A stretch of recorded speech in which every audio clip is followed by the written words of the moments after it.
Good morning. We continue our series through the letters of Revelation, and we're on to the second letter to the third letter to the church in Pergamum. In chapter 2, verse 12, it says, "To the angel of the church in Pergamum, write, these are the words of him who has the sharp double-edged sword. I know where you live, where Satan has his throne." Now, it's an interesting phrase. As we've been going through this, we've been kind of stopping along the way, see what God's saying to us. Well, here it's explaining that in the context in Pergamum, there was one of the oldest temples that was dedicated to emperor worship. So where Satan has his throne was a very live, real thing for people. Emperor worship was big in Pergamum, and therefore persecution against the Christians was big too. So it says, "Yet you remain true to my name. You did not renounce your faith in me, not even in the days of Antipas, my faithful witness, who was put to death in your city where Satan lives." So this is a real threat. Somebody's been put to death because of his faith. I mean, you can just imagine what that would do to the church if somebody was to be put to death in our city. I mean, what would we do? Would we hide? Would we run for the hills? Would we give up? Would we stay faithful and continue to witness? So for these people to continue to be true meant gathering together, professing Jesus, continuing to witness to others. And we might not have persecution like that going on at the moment, but the question comes to us today: are we remaining true in the things of Jesus, our love for Jesus, our love for one another, and our witness to the city and the world around us? And it says, "Nevertheless, I have a few things against you. There are some among you who hold to the teaching of Balaam, who taught Balak to entice the Israelites to sin so that they ate food sacrificed to idols and committed sexual immorality." Now, this is a story from the Old Testament where Balak, one of the kings that feared Israel, hired a wizard kind of guy, Balaam, to come and curse God's people.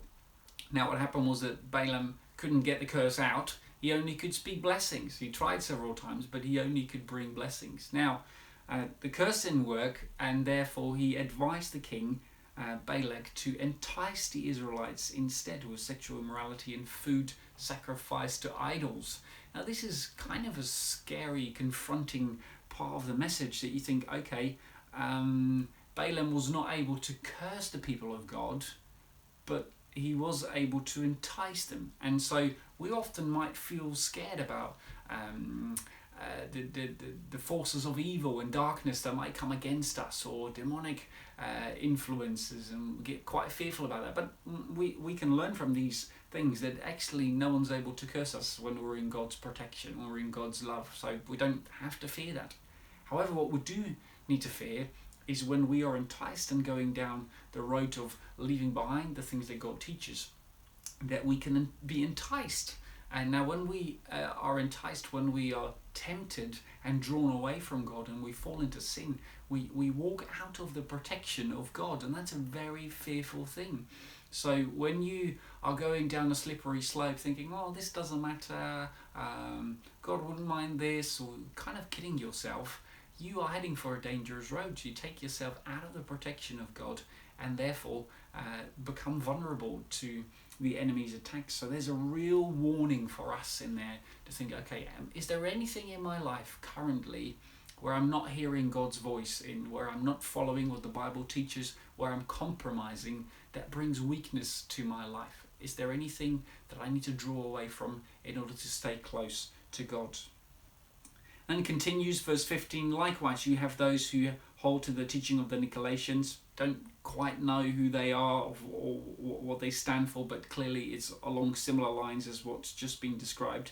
It says, "Repent therefore, otherwise I will soon come to you and will fight against them with the sword of my mouth. Whoever has ears, let him hear what the Spirit says to the churches. To the one who is victorious, I will give some of the hidden manna. I will also give that person a white stone with a new name written on it, known only to the one who receives it." So we may know that our names are known by Jesus, and we receive a new name when we stay true to him, and we only get a glimpse here of what that might be like, and we will eat from the manna, the food that will last forever. I mean, this was God's provision for his people in the desert. This is something that he will bring. He will be our everything. So, well, let me ask you the question as we come to the end. What is God saying to you through these verses? I spend a bit of time and thinking, okay, is there anything that I'm drawing away from God? Anything that I'm ignoring, anything that I feel tempted by to resist.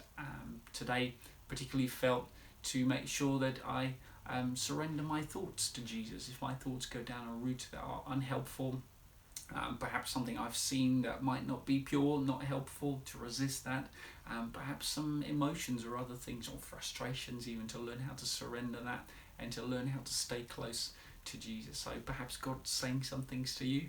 I want to encourage you to take some time to hear what he has to say, and then come up with a clear step that you can do today to put that into practice. Bless you.